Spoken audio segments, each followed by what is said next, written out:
het allereerste exemplaar. Kermisfanaat Harry Messenmakers presenteerde dinsdagochtend zijn kermismagazine op de parkeerplaats van het Venraysche gemeentehuis. De eerste exemplaren waren voor wethouder Jan Lonen en BOVAG-voorzitter Adse Leubach. Het kermismagazine geeft een globale terugblik op de afgelopen 10 jaar Venraysche kermis. Waarom ben ik tot dit initiatief gekomen? Nou, het coronavirus houdt ons allemaal behoorlijk in de greep. Ja, ook de evenementensector heeft daar echt gigantisch last van. In het voorjaar werd al snel duidelijk dat vergunningsplichtige evenementen, waar ook de kermis onder valt, ja, helaas in ieder geval tot 1 juni geen doorgang konden vinden. Nou, al snel werd ook al duidelijk van 1 juni is niet de termijn, maar we gaan zelfs al verlengen naar 1 september.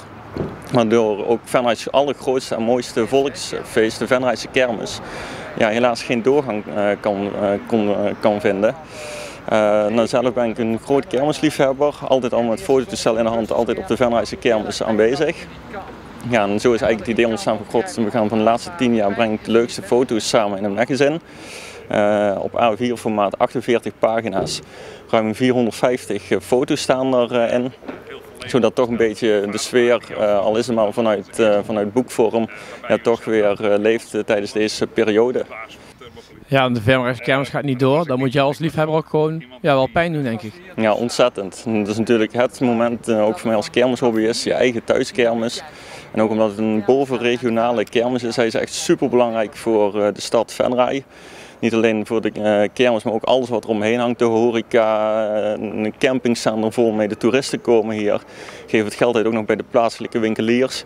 Ja, dat wordt nu helaas gemist, echt dood en doodzonde. Het is de eerste uitgave. Volgen er meer uitgaves of blijft het hier even bij? Nou, dus in ieder geval dat het hier in ieder geval voor de komende tijd bij blijft. En mocht het echt een heel groot succes worden, ja, misschien is dan over een x-aantal jaren wel dat er nog een keer een vervolg komt. Maar het is niet zo dat we ieder jaar dat ik een magazine ga uitbrengen. En waar kunnen mensen het magazine verkrijgen? Het magazine is straks te koop op de kermis in Venray. We hebben namelijk wel dat er een kleine kermistocht zal plaatsvinden van vrijdag 31 juli tot en met woensdag 5 augustus in het centrum op het Gouden Leeuwplein en op een gedeelte van het Schouwburgplein. Dat gaat dan wel echt om kinderattracties. Daar zal het fotomagazine te koop zijn. En ze kunnen het ook bestellen via de Facebookpagina van kermisvenray.com.